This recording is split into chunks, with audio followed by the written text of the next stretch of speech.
আলহামদুলিল্লাহ, বিসমিল্লাহির রহমানির রহিম। আমাদের গত ভিডিওতে ছিল আমরা কিভাবে আমাদের জাভাস্ক্রিপ্টটি HTML ফাইলে ইনক্লুড করব, তা আমরা দেখেছি এবং একটি অ্যালার্ট মেসেজ আমরা এখানে করেছিলাম। এটি আমাদের অ্যালার্ট শো করছে। আপাতত এখন আমরা কিছু জিনিস আজকের ভিডিওটি যেটি নিয়ে আলোচনা করব সেটি হচ্ছে ডিবাগিং অথবা কনসোল। এটি একটি খুবই অতি প্রয়োজনীয় একটি টুলস আপনার ব্রাউজারে পাবেন। এখানে কনসোল আপনি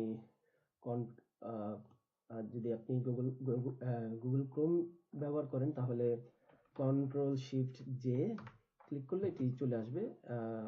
কন্ট্রোল শিফট জে।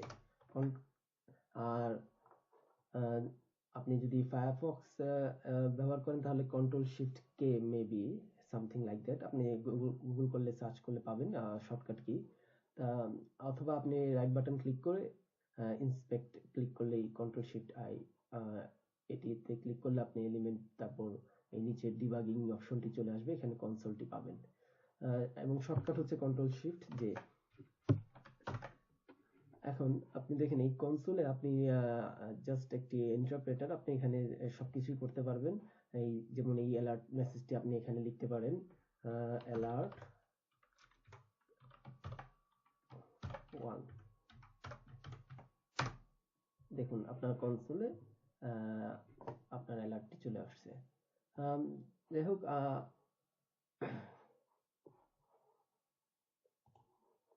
সরি আমি লাইভ সার্ভারটি ওপেন করতে ভুলে গিয়েছিলাম, এই আগেরটি ছিল। ওকে, এখন আমি স্যান্ডবক্সের এটিতে যাব।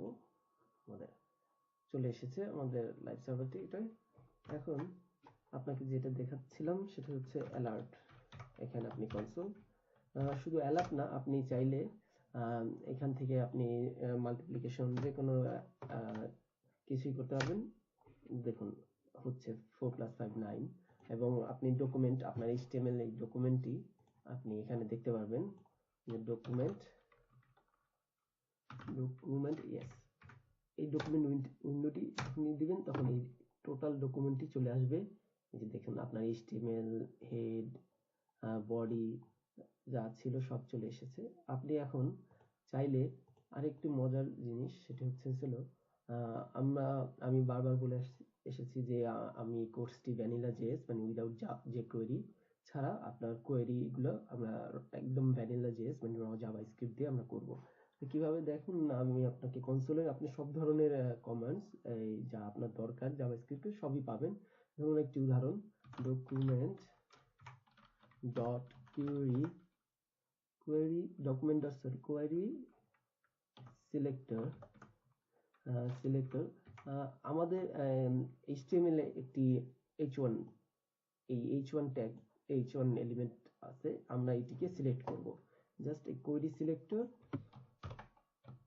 এবং আমাদের এলিমেন্ট নেম এবং আমরা এর একটি অ্যাট্রিবিউট চেঞ্জ করব, তা হচ্ছে আমরা তার স্টাইল দিব, style dot colour equal to red.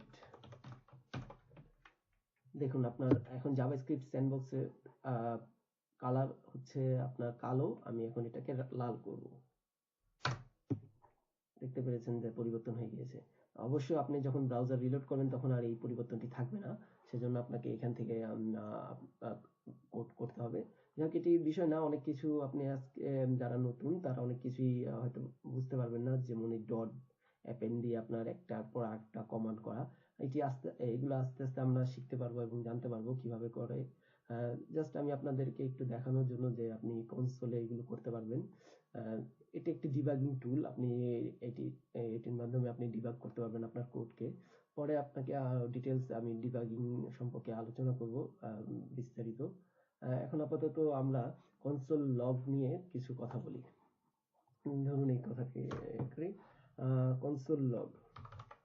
আচ্ছা, জাভাস্ক্রিপ্টে কমেন্টস করতে হয় দুই ধরনের, ডাবল ব্ল্যাক স্ল্যাশ অথবা এটি হচ্ছে সিঙ্গেল লাইনের জন্য single line comments, multiple line comments এর জন্য আপনি স্ল্যাশ স্ট্যাটিক দেন স্ট্যাটিক স্ল্যাশ, এটি হচ্ছে মাল্টি লাইন কমেন্ট। আমরা এখন লগ কনসোল দেখব।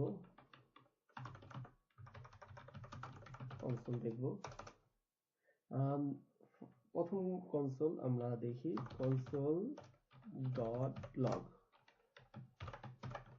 Allah is your true friend। Save করার সাথে সাথে লক্ষ্য করবেন এখানে আপনার এই মেসেজটি চলে আসবে কনসোল করার পর। এই যে দেখুন আল্লাহ ইজ ইউর ট্রু ফ্রেন্ড, এখানে আপনি চলে এসেছে এবং আপনি চাইলে এই এবং সাথে আপনি এই মেসেজটি কোথা থেকে আসছে সেটি আপনার এখানে দেখা যাচ্ছে যে app.js ফাইল এবং লাইন নাম্বার 8। আপনি যখন এখানে ক্লিক করবেন এই কনসোল আপনাকে ঠিক সেই ফাইলের সেই লাইন নাম্বারে নিয়ে যাবে। দেখুন এই যে আপনার ঠিক ইন্ডেক্সের এই app.js এর এখানে দেখুন app.js এর এই কনসোলের এই যে আপনি এখান থেকে এই ফাইলটি আসছে। সো এটি একটি খুবই চমৎকার ডিবাগিং টুল। আপনার সাথে সাথে আপনি বলে দিচ্ছে যে কোথায় আছে, কোথা থেকে আসছে আপনার এই মেসেজটি বা কোথা থেকে আসছে আপনার ডাটাটি, তখন আপনি এখান থেকে বের করতে পারবেন। তারপর আরেকটি কনসোল লগ দেখুন, আপনি কনসোল লগে শুধু স্ট্রিং না, আমরা তো স্ট্রিং লিখলাম, কনসোল লগ আপনি চাইলে ইন্টিজার ভ্যালু লিখতে পারেন। অনেক কিছু আপনারা হয়তোবা নতুন যে ইন্টিজার, স্ট্রিং, ডাটা টাইপ, যেমন এখন বুলিয়ান ডাটা টাইপ আমি লিখব console.log। আমি ডাটা টাইপ নিয়ে কথা বলবো পরের ভিডিওগুলোতে ইনশাল্লাহ। আপাতত আপনারা জানেন যে এটি হচ্ছে ইন্টিজার, এটা হচ্ছে আপনার স্ট্রিং ডাটা টাইপ, এটা হচ্ছে Boolean data type. Boolean data type আপনার ট্রু এবং ফলস হয়, যেমন হ্যাঁ অথবা না। আপনি চাইলে ইচ্ছে করলে আপনি একটি ভেরিয়েবলকেও আপনি কনসোল লক করতে পারেন, যেমন ধরেন var greeting আসসালামু আলাইকুম। এখন কনসোল লগ গ্রিটিং কল করুন, জাস্ট সেভ করি। দেখুন আপনার এই কোডগুলো এখানে শো করছে। দেখেন প্রথম আমার লাইন 8 এ আমার আল্লাহ is your true friend, line 9 এ আমার ইন্টিজার ভ্যালু 786, লাইন 10 এ আমার বুলিয়ান ভ্যালু ট্রু, এই যে দেখুন লাইন 8, 10 এবং গ্রিটিং আমার 11 নম্বরে আমি এটা ডিক্লেয়ার করেছি, কিন্তু আমি এটাকে কল করেছি হচ্ছে এখানে 12তে, তাহলে আমার 12 দেখাবে, আসসালামু আলাইকুম 12।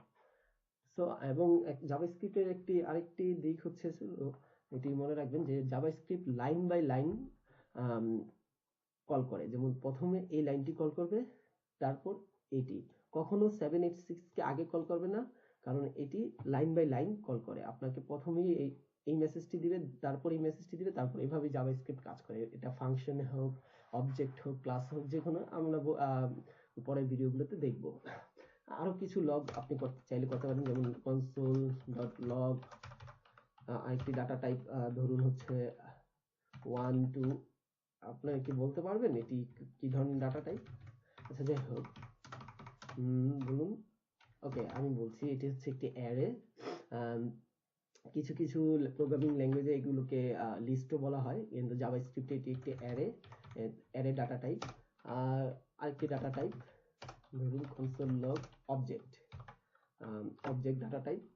কিছু কিছু প্রোগ্রামিং ল্যাঙ্গুয়েজে এটিকে সেট বা ডিকশনারি বলা হয়, আমরা এটি শিখব। এটা অবজেক্ট হিসেবে এখন আপাতত জানেন। অবজেক্টে সবসময় দুটি জিনিস থাকবে, একটি হলো কি, একটি হলো ভ্যালু। কি ভ্যালু পেয়ার বলে অবজেক্টকে, যেমন এটা হচ্ছে তার কি এবং এটা হচ্ছে তার ভ্যালু। সো আমরা দেখি এই 13 এবং 14 নম্বর লাইন প্রিন্ট দিচ্ছে কিনা। হ্যাঁ, এই যে দেখুন একটি অ্যারে আকারে প্রিন্ট দিচ্ছে এবং অ্যারের লেন্থ দেখাচ্ছে 4, তার মানে 1 2 3 4 4। এবং আরেকটি অবজেক্ট আকারে প্রিন্ট দিচ্ছে, অবজেক্ট এর কি হচ্ছে a এবং ভ্যালু হচ্ছে 1। সো এবং লাইন নাম্বার 14 এবং 13, লাইন 14 13। একটি মজার জিনিস কনসোল, আপনারা দেখলে ভালো লাগবে। জিনিসটি হচ্ছে console.log টেবিল। আপনি যদি এখন টেবিলের ভিতরে এই অবজেক্টটি দেন, এটি টেবিল আকারে খুব সুন্দরভাবে রিপ্রেজেন্ট করবে। প্রিন্ট করি, এই যে দেখুন ইন্ডেক্স এবং ভ্যালু। এখানে ইন্ডেক্স কি ভ্যালু আমি বলেছিলাম ভ্যালু, এবং সে এখানে ইন্ডিকেট করছে ইন্ডেক্স হিসেবে। আমরা আপাতত কি ভ্যালু হিসেবে জানি, এটি ইন্ডেক্সই।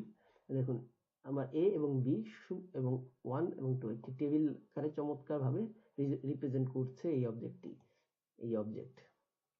ওকে, এখন আরেকটি কনসোল আমরা দেখব, কনসোল ডট এরো। এটি আপনাকে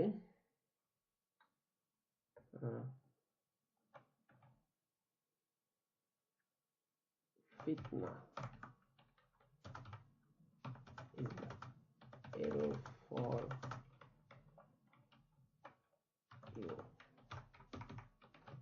আপনাকে এটি একটি এরর মেসেজ দেবে। দেখেন একটি রেড একটি এরর মেসেজ দিচ্ছে, সাথে একটি ক্রস, এবং এখানে লেখা আপনার মেসেজটি এবং কত নম্বর লাইনে সেটিও আপনি জানতে পারছেন এই এরর মেসেজের মাধ্যমে। তখন আপনি সাথে সাথে ক্লিক করার পর এরর মেসেজটিতে চলে যেতে পারবেন। আরেকটি হচ্ছে দেখুন, আপনি চাইলে এই কনসোলটি পুরোটা ক্লিয়ার করতে পারেন। সেটা কিভাবে? Console dot clear. যখন এটি ক্লিয়ার করবেন এবং সেভ করবেন, তখন দেখবেন আপনার কনসোল ওয়াজ ক্লিয়ার্ড মেসেজ, মানে আপনার কনসোলে যা ছিল সব চলে গেছে। এবং এররের মতন আরেকটি কনসোল আছে, সেটি হচ্ছে console dot warn. Console dot warn, this is your final warning। এই যে দেখুন আপনার ওয়ার্ন মেসেজটি চলে এসেছে। এরর এবং ওয়ার্নের ভিতর ডিফারেন্স, একটি হচ্ছে রেড এবং আরেকটি ইয়েলো, হলুদ হলুদ টেক্সট আকারে দেখাবে। বিস্তারিত ডিফারেন্স তেমন নাই, তবে আপনি চাইলে মজিলার MSDN থেকে জানতে পারবেন আরো ডিপলি। আমি শুধু আরেকটি দেখাচ্ছি, এটি একটি খুবই মজার।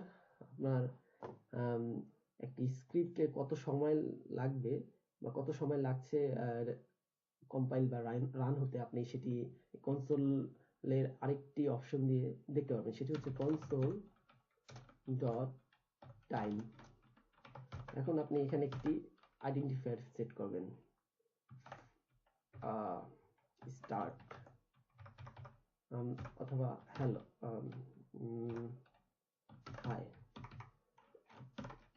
এখন কনসোল ডট টাইম দিয়ে আপনি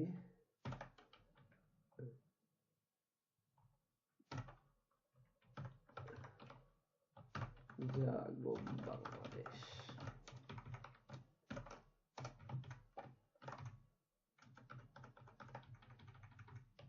কপি পেস্ট করলাম। এখন আপনি কনসোল ডট টাইম এন্ড এটি দিয়ে সেম আইডেন্টিফায়ার দিয়ে কল করুন এবং আসুন দেখুন আপনাকে কি দেখাচ্ছে কনসোলে। দেখুন আপনাকে কনসোলে দেখাচ্ছে আপনার এই স্ক্রিপ্টটি সম্পূর্ণ করতে 0.5555531005859375 মিলিসেকেন্ড সময় নিয়েছে। তা আপনি এই টাইম এবং টাইম এন্ডের মাধ্যমে আপনি বুঝতে পারবেন যে আপনার একটা স্ক্রিপ্ট সম্পূর্ণ করতে কত সময় লাগছে। এটি একটি খুবই গুরুত্বপূর্ণ এবং মজাদার কনসোল লগ। এই কয়েকটি আপাতত আজকে পর্যন্ত। নেক্সট ভিডিওতে আমরা দেখব বাকি কনসোল অথবা বাকি কোডগুলো। তা আপাতত ভালো থাকবেন। আল্লাহ হাফেজ।